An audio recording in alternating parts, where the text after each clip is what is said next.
الحمد لله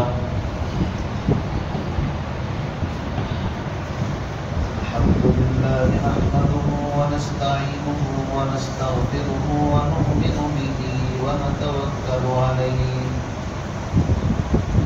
ونعوذ بالله من شرور أنفسنا ومن سيئات أعمالنا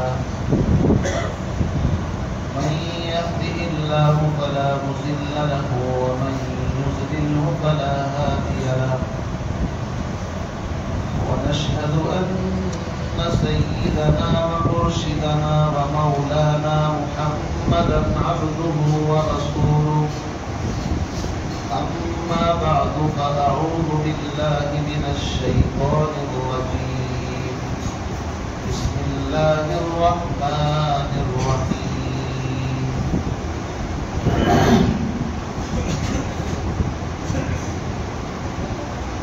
يا أيها الناس كلوا مما في الأرض حلالا طيبا ولا تتبعوا خطوات الشيطان إنه لكم عدو مبين وقال الله تبارك وتعالى يا أيها الرسل كلوا من الطيبات واعملوا صالحا إني بما تعملون عليم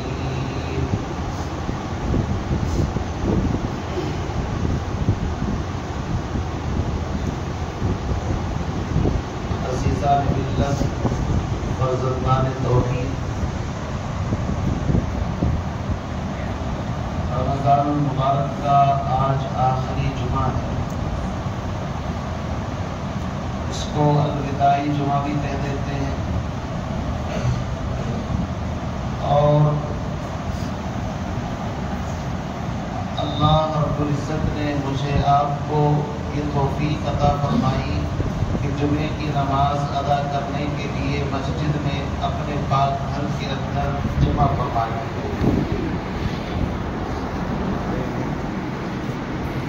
میرے عزیز بزرگوں، دوستوں، بھائیوں، اللہ رب العزت کا ہم اس نعمت پر جتنا بھی شکر ادا کرے وہ کم ہے کہ اللہ رب العزت نے اپنے فضل سے رمضان کے روزے، تراویح اور قرآن پاک سننے سنانے کی اللہ سعادت توفیق عطا فرما رہے ہیں. اللہ اگر توفیق نہ دے تو انسان کے بس کی ایک مرتبہ سبحان اللہ، الحمدللہ، اللہ اکبر کہنا بھی نہیں.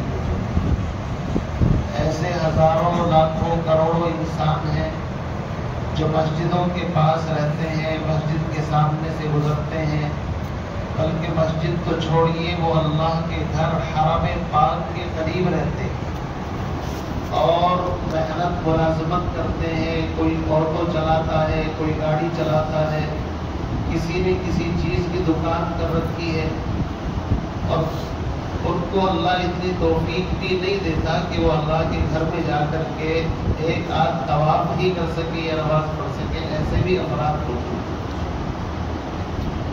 اس لیے میرے بھائیوں، منت منع کے خدمت سلطان حبیب کنی،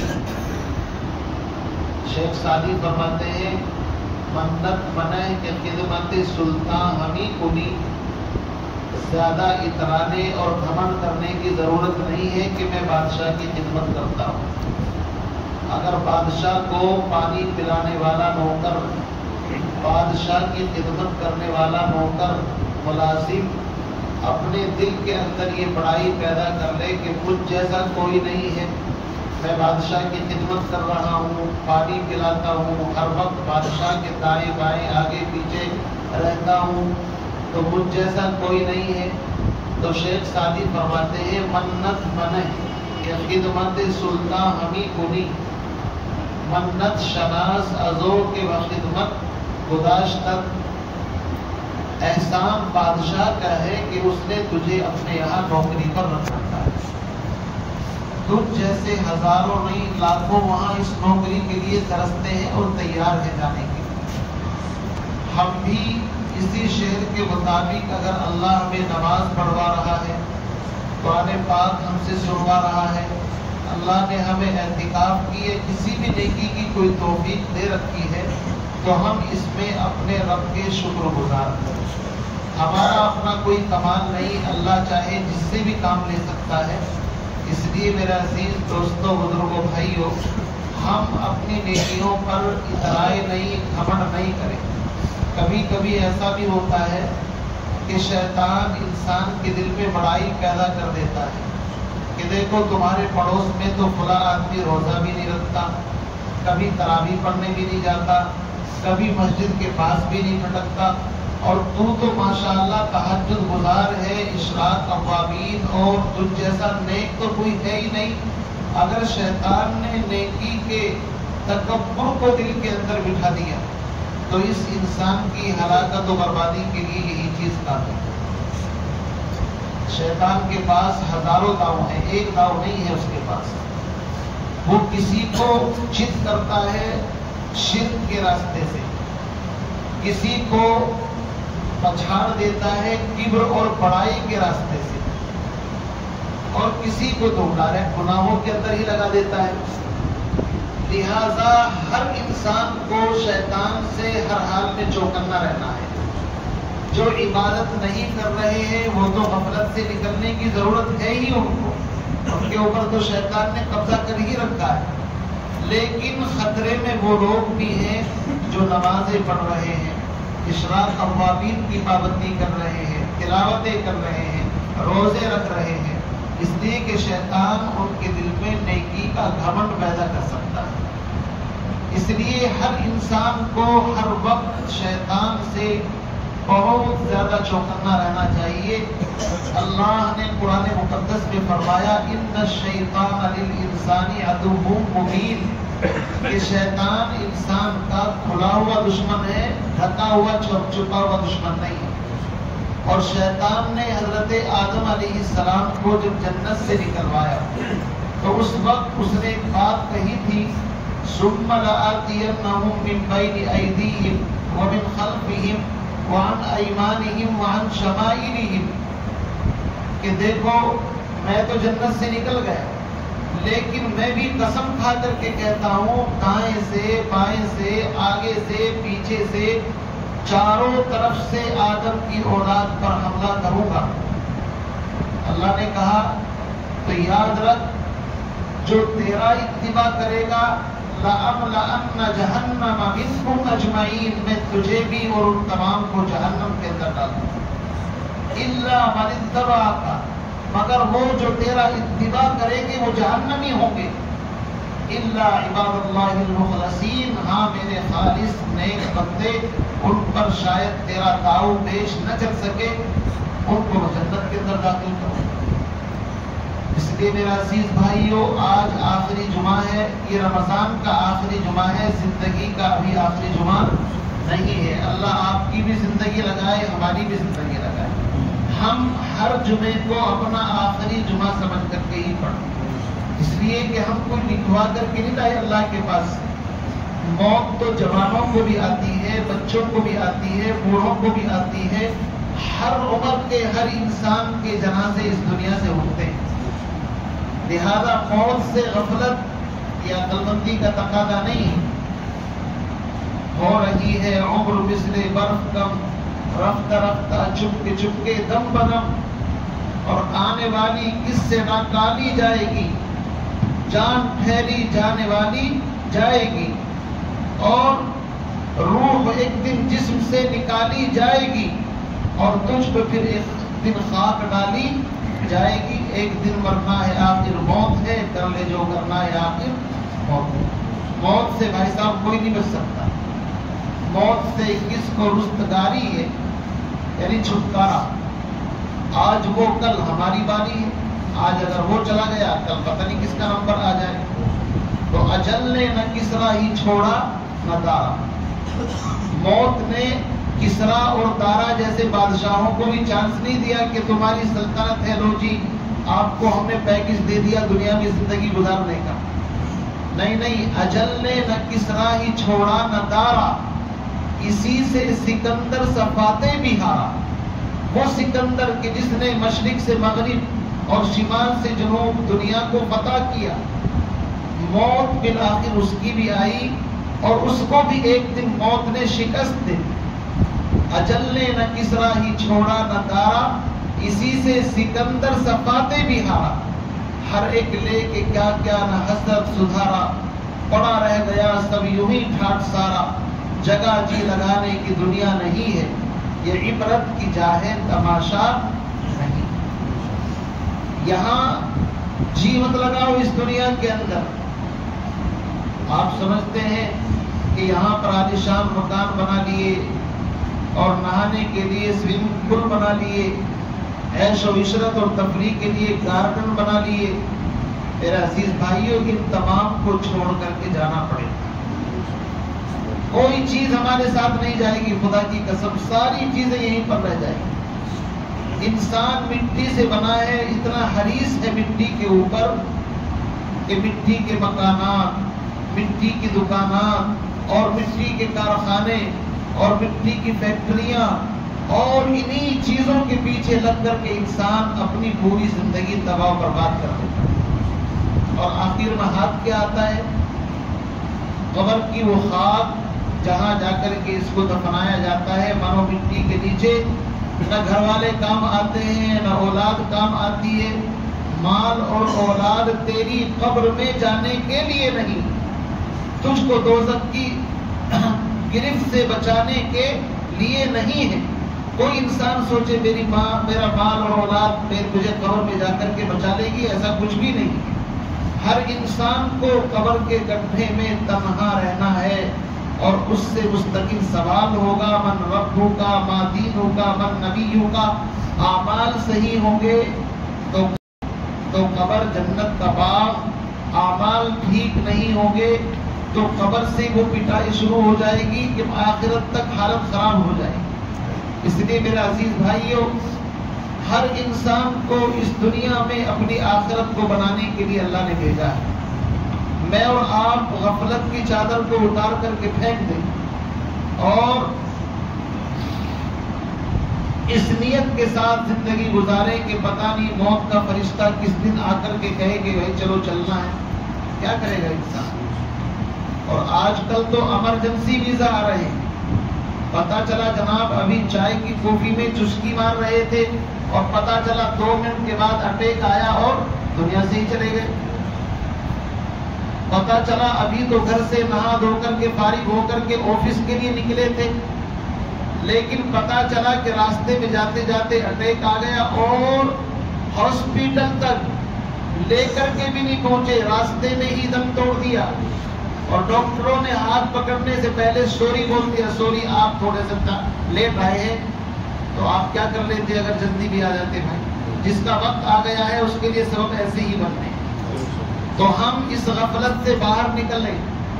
اللہ رب العزت نے یہ انمول زندگی آخرت کو بنانے کے لیے دی. یہ انمول زندگی ہے. آج کا نوجوان گانوں میں، شراب نوشی میں اور ادھر ادھر کی خرافات میں اپنا وقت گزار کر کے سمجھتا ہے کہ میں نے بہت بڑا کارنامہ انجام دے دیا. یاد رکھیے، یہ دلوں کے اندر جو آگ لگی ہوئی ہے یہ بے دینی کی آگ ہے. یہ بے دینی کی آگ اگر بجھے گی تو دین سے بجھے گی. آپ اس بے دینی کی آگ کو بے دینی سے بجھانا چاہتے ہیں. یہ آج کے نوجوانوں کو سب سے بڑا ایک دھوکہ لگا ہے. آپ یہ بتائیے، اگر کپڑے گندے ہو جائے، جسم گندا ہو جائے تو کیا گندی چیز سے آپ اس کو پاک کر سکتے ہیں؟ بھئی کپڑا ناپاک ہو گیا تو کیا آپ شراب لا کر کے اس کو دھونا شروع کر دیں؟ شراب اگرچہ لیکوڈ ہے لیکن اس سے گندگی تو پاک نہیں ہوگی. آپ پیشاب سے گندگی کو صاف کرنا چاہیں تو گندگی گھٹے گی بڑھے گی؟ بڑھے گی. آج کا نوجوان اپنے دل میں لگی ہوئی بے دینی کی آگ کو مزید بے دینی سے بجھانا چاہتا ہے. جب اس کو سکون نہیں ملتا تو وہ جاتا ہے موبائل کی دکان پر اور کہتا ہے ایک بڑا والا موبائل دے دو اور اس کے ساتھ ساتھ کان میں لگانے والی بلوٹوتھ جو ہوتی ہے وہ دے دو. کیوں؟ اس لیے کہ نیند نہیں آتی تو رات کو گانے وانے چلا کر کے سو جاؤں گا، ہو سکتا ہے نیند آ جائے. یہ ایسا ہی ہے جیسے گندگی کو گندگی سے دھونے کی کوشش کرنا. اندر آگ لگی ہوئی تھی بے دینی کی اور وہ اس بے دینی کو بے دینی سے صاف کرنا چاہتا ہے تو میرے بھائیوں اس کی حماقت بے وقوفی ہے. اس نے اپنے دماغ سے خود علاج تجویز کر لیا. اس کو چاہیے تھا وہ کسی اللہ والے کے پاس، کسی عالم کے پاس، کسی دیندار کے پاس جاتا اور اس سے اپنی دل کی کیفیت بیان کرتا کہ میرے دل کے اندر ایک آگ لگی ہوئی ہے، نہ رات میں سکون ہے نہ دن میں آرام ہے، ہر وقت ایک عجیب کیفیت ہے. تو انشاءاللہ وہ اللہ والے اس کا علاج تجویز کرتے کہ بھائی صاحب آپ کو اس دوائی کی ضرورت ہے، آپ نمازوں کی پابندی کرو، آپ باوضو رہنا شروع کر دو، آپ استغفار اور تیسرا کلمہ اور درود شریف کی تسبیح کا صبح شام اہتمام کر لو، آپ قرآن شریف پڑھے ہوئے ایک آدھ پارہ پڑھنا شروع کر دو. ایمانداری کے ساتھ جو وہ علاج بتاتا پھر آپ 40 دن تک اس علاج کو کر کے دیکھ لیتے. آپ کے دل کی اگر دنیا نہ بدل جاتی تو پھر آپ آ کر کے بتانا کہ آپ نے علاج غلط بتایا. علاج دین کے اندر ہے، بے دینی کے اندر علاج نہیں ہے. علاج قرآن کے اندر ہے. قرآن آج مسلمان بھول گئے قرآن پڑھنا. مصر کا ایک صدر گزرا ہے جمال عبد الناصر، مصر کے پریزیڈنٹ یعنی وہاں کے وزیر اعظم کہہ لیجیے. اور آپ جانتے ہیں کہ مصر کے لوگوں کو اللہ نے قرآن پاک پڑھنے کا ذوق شوق بہت عطا کیا ہے. چہرے پر اگرچہ داڑھی نہیں ہوگی، آپ کو سپاچٹ نظر آئے گا، لیکن قرآن ایسا پڑھیں گے کہ اگر آپ ان کے پیچھے کھڑے ہو کر کے سننا شروع کریں تو آپ کہیں گے نہ مجھے بھوک ہے نہ پیاس ہے، آپ قرآن پڑھتے رہو، من لگ رہا ہے. اسی لیے کسی نے کہا ہے کہ قرآن نازل ہوا عرب کے اندر، پڑھا گیا مصر کے اندر اور سمجھا گیا ہندوستان کے اندر. بلکہ میں اس کو تھوڑا سا بڑھا دوں، کچھ لوگ ناراض ہو جائیں گے اس بات کے اوپر کہ ہندوستان کو خاص کر لیا. بر صغیر بول سکتے ہیں آپ، پاکستان، بنگلہ دیش، افغانستان، ہندوستان، یہ پورا ملا کر کے اس کو بر صغیر بولتے ہیں. تو میں نے اس کا دائرہ تھوڑا سا اور وسیع کر دیا، ورنہ پڑوسی ملک کے لوگ ناراض ہوں گے کہ میں اپنے آپ کو لے کر کے بیٹھ گئے، ہم نے سمجھا ہے. تو اصل بات یہی ہے کہ قرآن پاک پڑھا گیا، قرآن پاک نازل ہوا مصر کے اندر، نہیں، قرآن پاک نازل ہوا عرب کے اندر اور قرآن پاک پڑھا گیا، تلاوت کہاں کی گئی اس کی؟ مصر کے اندر. اور قرآن پاک کو جو سمجھا ہے وہ بر صغیر کے لوگوں نے الحمدللہ سمجھا ہے. ہمارا نام سمجھنے کے اندر آتا ہے.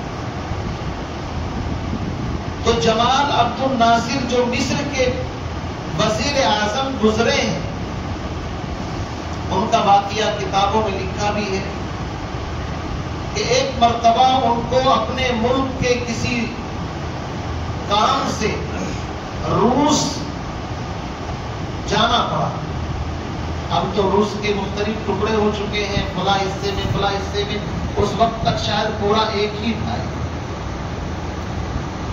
اور روس کے اندر بڑے بڑے ممالک کے جو صدور اور صدر اور وزیر اعظم تھے، ان کا پروگرام تھا، ان کو وہاں پر بلایا گیا تھا. تو انہوں نے سوچا کہ مصر کے جو مشہور قاری ہیں، قاری عبد الصمد، قاری عبد الباسط، بڑا عمدہ قرآن پڑھتے ہیں. آپ موبائل میں قرآن سنیں گے تو آپ کی طبیعت خوش ہو جائے گی. انہوں نے سوچا کہ بھئی قاری صاحب کو بھی ساتھ لے کر کے چلو. وہاں اصل میں قرآن پاک سے عشق ہے، محبت ہے. چند نوجوان اگر گاڑی میں سفر کر رہے ہیں تو آپ کبھی کبھی ویڈیو، آج کل سوشل میڈیا کا زمانہ ہے، دیکھتے ہوں گے کہ چند نوجوان قرآن پاک ترتیب بار پڑھ رہے ہیں. ایک نے ختم کیا، جس آیت پر ختم کیا قرآن میں وہ آیت جہاں پر ہے دوسرا وہیں سے شروع کر دے گا. پھر تیسرے نے جس آیت پر ختم کیا چوتھا اس سے آگے کی آیت سے شروع کر دے گا. وہ نوجوان قرآن پاک سے عشق رکھتے ہیں، محبت رکھتے ہیں. تو اللہ رب العزت نے اس کے دل کے اندر یہ بات ڈالی کہ وہاں پروگرام ہے اور میں قاری عبد الباسط صاحب کو ساتھ لے کر کے چلوں. ان کو بھی پروگرام کے ساتھ لے کر کے چلے گئے. تو وہاں جو پروگرام تھا وہ 3 دن چلا پروگرام. پروگرام چلتا رہا. اللہ رب العزت نے ایک ایسا موقع عنایت فرمایا کہ ایک مرتبہ پروگرام کے دوران وہ چائے کے اوپر بیٹھے، گپ شپ چل رہی تھی، قاری صاحب بھی ساتھ تھے. تو جمال عبد الناصر نے موقع کو غنیمت جانا. دیکھو یہ بڑے لوگوں کو اللہ بڑی سمجھ عطا فرماتا ہے. دعوت بھی حکمت سے دی جاتی ہے. دعوت ایسے نہیں کہ کبھی بھی کسی کے اوپر جا کر کے زبردستی پھونک دو، اس کا موڈ بھی نہیں ہے، حالات بھی نہیں ہے. اس کو دعوت نہیں کہتے، اس کو عداوت کہتے ہیں، دشمنی. ایک آدمی کا موڈ آف ہے، پتہ نہیں وہ گھر سے کس پوزیشن کے اندر نکلا ہے، آپ نے راستے میں پکڑ کر زبردستی اس کو دین کے جذبے سے اپنی باتیں سنانی شروع کر دی. اب وہ احترام میں ایک آدمی کھڑا ہو گیا، چلو ٹھیک ہے بھائی چھوڑ دیں گے. پتہ چلا جناب تو وہ خاموشی کا فائدہ اٹھا کر کے بات ہی بڑھاتے چلے گئے. بالآخر اس نوجوان کا پارا چڑھا اور اس نے کہا کہ ٹھیک ہے میں آپ سے بعد میں مل لیتا ہوں. تو ہم لوگ اس سے بدظن ہو جاتے ہیں کہ یار دین کا بڑا ناقدرہ ہے، فوراً فتویٰ ٹھوک دیں گے اس کے اوپر. حالانکہ غلطی ہماری تھی. ہمارے اکابر بڑوں کی منشا یہ ہے کہ اگر کسی سے دین کی بات کرنی ہے، اس کے پاس ایسا وقت تلاش کر کے جاؤ جو بالکل اس کا فری اور خالی وقت ہو، جس میں اس کا موڈ بالکل آن ہو، آف نہ ہو. اور اس وقت جا کر کے اس سے کہو بھائی صاحب ہم 5 یا 10 منٹ آپ کی چاہتے ہیں، آپ یہ بتائیے کس وقت آپ 24 گھنٹے میں بالکل ٹینشن فری رہتے ہیں. وہ 10-5 منٹ آپ اللہ کی رضا کے لیے ہمیں دے دیں. ہمیں مسجد میں لے جا کر کے آپ سے کچھ بات کرنی ہے. اب آپ بتائیے جو بندہ اپنی مرضی سے وقت دے گا تو پھر وہ آپ سے لڑے گا نہیں، کیونکہ اس نے تو خود اپنی مرضی سے آپ کو وقت دیا. اب آپ کی ذمہ داری یہ ہے پھر اس وقت پر جائیں اس کے پاس، بھائی صاحب ہم آپ کو لینے کے لیے آئے. پھر آپ اس سے مسجد کے ماحول میں بٹھا کر کے بات کریں. ایمانداری کی بات یہ 10 منٹ دیے ہوں گے تو 15 منٹ خوشی کے ساتھ پاس کریں اور اس کا اثر بھی ہوگا اس کے اوپر. ہر چیز کے اصول آداب ہوتے ہیں. ادعو الی سبیل ربک بالحکمہ، قرآن کہتا ہے دین کی دعوت بھی حکمت کے ساتھ، دانائی کے ساتھ دو گے تو کام چلے گا. پیغمبر علیہ السلام کو جب نبوت ملی تو نبوت ملنے کے بعد باقاعدہ سیرت کی کتابوں میں لکھا ہے کہ محبوب دو جہاں سرکار دو عالم نے 2-3 مرتبہ تو آہستہ آہستہ دسترخوان بچھا کر کے دعوتیں کی. آپ بات کرنا چاہتے ہیں لیکن ماحول دیکھا کہ سازگار نہیں ہے تو آپ نے صرف ایسے ہی ان کو رخصت کر دیا. دعوت کے اندر ماحول بہت ضروری ہے. اگر بغیر ماحول کے آپ نے کوئی بات کسی کے اوپر تھوپ دی تو دین کی بھی ناقدری ہوگی اور الٹا خطرہ ہے کہ کہیں وہ کوئی اپنی ایسی گستاخی کر کے دین سے باہر نہ ہو جائے. چونکہ دین کی بات کا مذاق اڑانا، ہلکے میں لینا یا اس کے بارے میں کوئی غلط بات کہنا یہ تو ایمان کو خطرے میں ڈالنے والی چیز. تو جمال عبد الناصر نے دیکھا کہ اب چائے کے اوپر بیٹھے ہوئے ہیں، پروگرام بھی بند ہے اور سب آپس میں ایک دوسرے سے تعارف بھی کرا رہے ہیں، یہ کون. تو کسی نے پوچھ لیا کہ جمال صاحب یہ آپ کے ساتھ میں جو ملا جی ہیں داڑھی والے ہیں یہ کون؟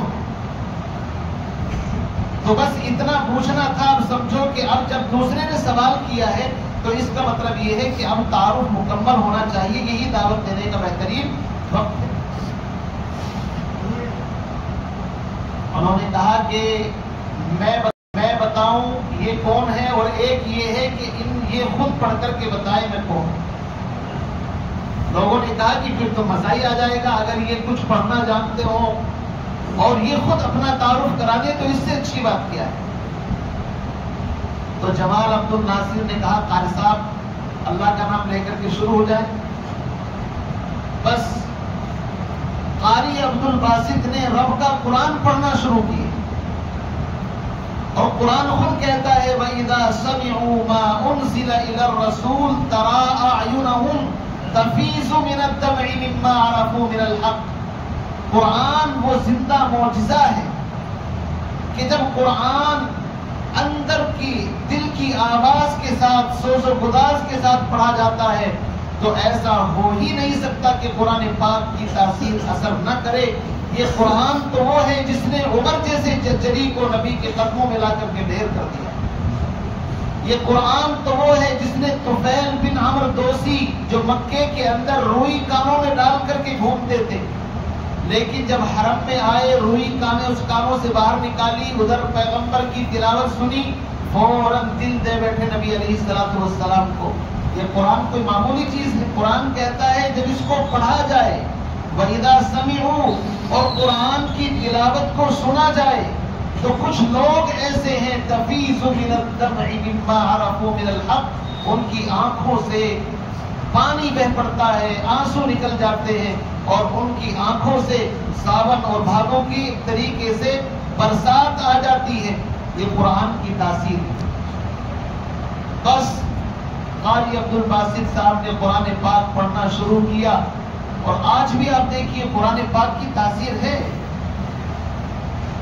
ابھی جو جدید میڈیکل سائنس کے اندر ریسرچ ہوئی ہے، جو ہارٹ پیشنٹ ہوتے ہیں، یعنی جو دل کے مریض ہوتے ہیں، خطرناک مریض ہوتے ہیں، دل والے مریض، چونکہ دل کے اوپر ہی انسان کی زندگی ہے۔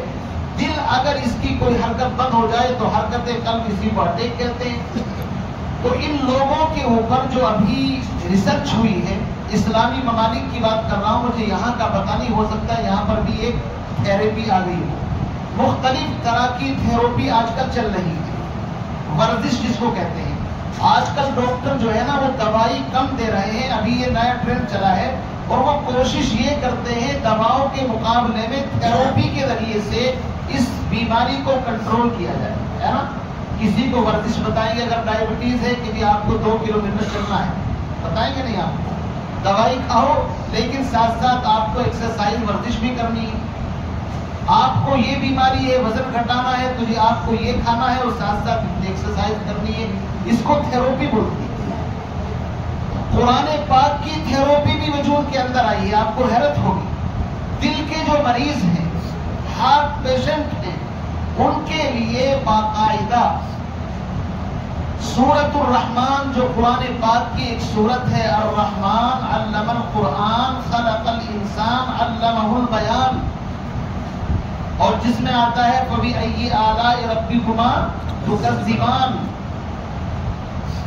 اس سورت کو ان مریضوں کے اوپر باقاعدہ اس کا ایک طریقے سے وہ کیا گیا چیک اپ کہ جو مشینوں کے اندر، آئی سی یو کے اندر، اور جن کے دلوں کے اندر بڑی تکالیف بیماریاں تھیں اور ان کا ٹریٹمنٹ چل رہا تھا لیکن دل کو سکون نہیں مل رہا تھا، تو ان کے کانوں کے اندر باقاعدہ کسی آلے کے ذریعے سے سورۃ الرحمن کا ساؤنڈ، اس کی تلاوت ان کے کانوں کے قریب کر کے ان کو سنائی گئی، اور ڈاکٹروں نے مشین کے اوپر چیک کیا کہ جیسے ہی سورہ رحمان مریض کے کانوں کے قریب کی گئی تو اس کی بیماری میں کافی سکون اور آرام اس کو ملنا شروع ہوا۔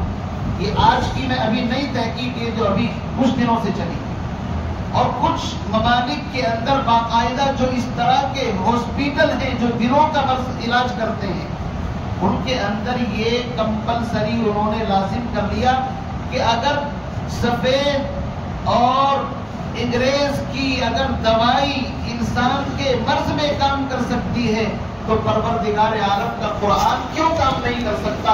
انہوں نے قرآن پاک کو بطور علاج کے پیش کیا اور کافی سکون ملا ان مریضوں کو جو ہارٹ پیشنٹ ہیں۔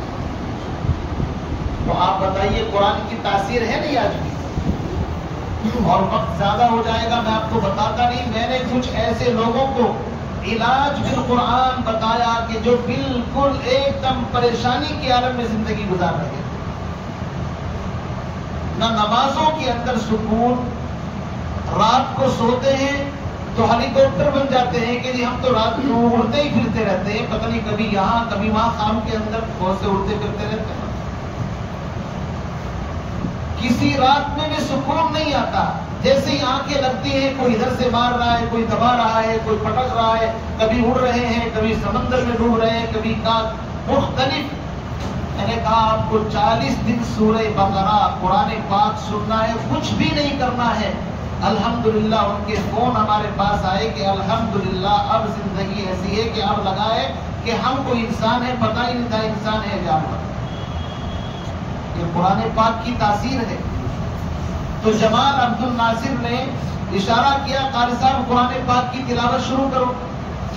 انہوں نے قرآن پاک کی تلاوت شروع کی، قرآن پاک پڑھتے رہے۔ فرماتے ہیں کہ وہ قرآن پڑھ رہے تھے اور میں ان مشرکین اور کفار کے اور جو باہر سے آئے ہوئے لوگ تھے پریزیڈنٹ اپنے ملکوں کے، میں ان کے چہروں کو دیکھ رہا تھا کہ ان کے چہروں کے اوپر کیا ایفیکٹ آتا ہے، کیا اثر آتا ہے۔ وہ قرآن کا ترجمہ نہیں جانتے، تفسیر نہیں جانتے، لیکن قرآن دل کے اوپر اٹیک کر رہا تھا۔ ان کی آنکھوں سے آنسو گرتے ہوئے میں نے اپنی آنکھوں سے، یہ قرآن کی تاثیر ہے۔ ہم مسلمانوں کے پاس اتنا قیمتی سرمایہ ہے، ہمیں اس کی کوئی ویلو قدر کا پتہ ہے؟ رمضان میں اللہ نے اتنی بھی شاید توفیق نہیں دی، ایک دور مکمل کر لے، بھاگتے ہیں دنیا بھر کی باتیں بیٹھ کر کے بنا لیں گے، 2 گھنٹے گزار دیں گے، لیکن قرآن کے لیے 2 پارے 5 پارے پڑھنا مشکل۔ یہ مسلمانوں کا حال ہے۔ زمانہ آج بھی قرآن ہی سے فیض پائے گا، زمانہ آج بھی قرآن ہی سے فیض پائے گا، اور اٹھے گی مٹے گی ظلمت شب اور سورج جگمگائے گا۔ پوری دنیا کے اندر اگر انقلاب لانے کی طاقت ہے تو اللہ کے قرآن کے اندر۔ ہم لاکھ اپنی زبان سے دعوتیں دیتے رہے، کوئی اثر نہیں ہوگا۔ اصل دعوت تو قرآن ہے۔ اللہ نے پیغمبر علیہ السلام پر قرآن نازل کر کے بتا دیا کہ ایک طرف نبی اللہ ہے تو دوسری طرف کتاب اللہ ہے، بغیر کتاب اللہ کے دعوت نہیں چلے گی۔ تو ہم قرآن سیکھیں، قرآن پاک کو پڑھیں، اپنی زندگی میں داخل کریں۔ میں نے تو آیات آپ کے سامنے اصل میں 2 پڑھی تھی، اس کے بارے میں تو ابھی میں نے بات بھی شروع کی۔ مجھے آج بیان کرنا تھا عقل حلال کے اوپر۔ یا ایھا الناس کلوا مما فی الارض حلالا طیبا، یہ آیت میں نے پڑھی تھی آپ حضرات کے سامنے، لیکن وقت گزر گیا، پتہ بھی نہیں چلا، اور اس تعلق سے ابھی کوئی بات بھی شروع نہیں ہوئی۔ بس ایک بات کہہ کر کے اپنی بات کو ختم کرنے کی کوشش کرتا ہوں۔ مسلمانوں، ساری چیزوں میں سب سے بڑا دخل انسان کی غذا کا ہے۔ اگر غذا حلال اور پاک نہیں ہے تو اعمال کی توفیق نہیں ملی۔ اللہ نے قرآن میں صاف فرما دیا، یا ایھا الناس کلوا مما فی الارض حلالا طیبا، زمین کی پاکیزہ چیزوں کو کھاؤ، ردی ناپاک چیزوں کو چھوڑ دو، حرام کے پیچھے مت بھاگو۔ قل لا یستوی الخبیث والطیب، خبیث اور پاکیزہ چیز دونوں برابر نہیں ہو سکتی۔ قرآن خود کہتا ہے، یا ایھا الرسل، اے نبیوں کی جماعت، کلوا مما فی الارض حلالا طیبا، ہم نے جو حلال اور صاف پاکیزہ چیزیں زمین پر اتاری ہیں وہ تمہاری غذا ہے، تمہیں ان کو کھانا ہے، حرام مال کے قریب نہیں جانا۔ اسی لیے سید آل رسول کے لیے کل کی بات ہے، بمبئی سے ایک میسج میرے پاس آیا، ہمارے دوست ہیں سید ہیں افسر بھائی، انہوں نے میسج لکھ کر کے ڈالا کہ جی کیا سید کو زکوٰۃ دی جا سکتی ہے، یا انٹرسٹ کا پیسہ ہے بینک کا اور غریب ہے سید، ضرورت مند ہے، تو کیا اس کو دیا جا سکتا ہے؟ میں نے کہا یہ تو مال کا میل کچیل ہے، اور سید تو پاکیزہ چیز ہے۔ اللہ رب العزت نے آل رسول سید اور سادات کے اوپر اس میل کچیل کو کہا کہ جائز نہیں ہے، سید کو زکوٰۃ نہیں دی جا سکتی، یہ گھٹیا اور ردی مال ہے، یہ اس طرح کی چھانت سے جو آٹے کے اوپر آ جاتی ہے، جب گڑ پکایا جاتا ہے گاؤں دیہات میں تو اوپر میلی آ جاتی ہے، اس کو اتار کر کے ایک طرف پھینک دیتے ہیں، اور نیچے کا جو پیور ہوتا ہے اس کا گڑ رام شکر بنائی جاتی ہے۔ اللہ نے فرمایا کہ سید کو زکوٰۃ نہیں دی جا سکتی۔ اللہ فرماتے ہیں پاکیزہ مال دو ان کو، اپنی کمائی میں سے ان کی اعانت کرو، مدد کرو۔ ایسے بہت سارے سید ہیں بیچارے جو غریب ہیں، زکوٰۃ ان کو لوگ دے نہیں سکتے، اور اللہ نے اتنی توفیق دی نہیں کہ ان کو امداد دے دیں۔ وہ سمجھتے ہیں کہ بس زکوٰۃ میں ہی سارا ثواب ہے، امداد دینی نہیں۔ ثواب تو امداد میں بھی ہے، ثواب تو ہدیہ اور تحفہ دینے میں بھی ہے۔ اگر اس کے اوپر زکوٰۃ نہیں چل سکتی، آج کل تو بڑی شرم آتی ہے مسئلہ بتاتے ہوئے، کیا بتاؤں، اکثر لوگ پوچھتے ہیں جی بہن بڑی غریب ہے اور پھوپھی بڑی غریب ہے تو کیا زکوٰۃ دے سکتے ہیں؟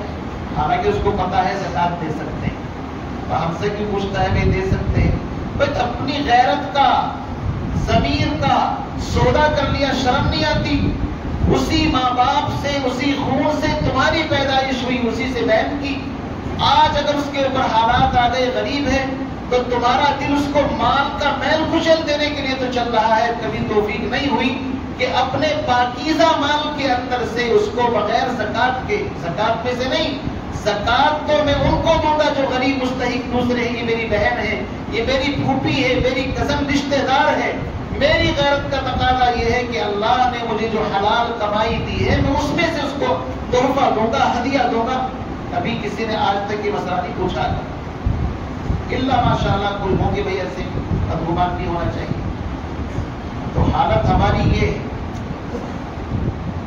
بہرحال اپنی غذاؤں کو پاک صاف کرنے کا اہتمام کریں، اور اسی کے ساتھ ساتھ ایک درخواست یہ بھی ہے کہ آج آخری جمعۃ المبارک ہے، یہ الوداعی جمعہ، اس کے اندر میں آپ حضرات سے گزارش کرنا چاہوں گا کہ ایک ہنگامی چندہ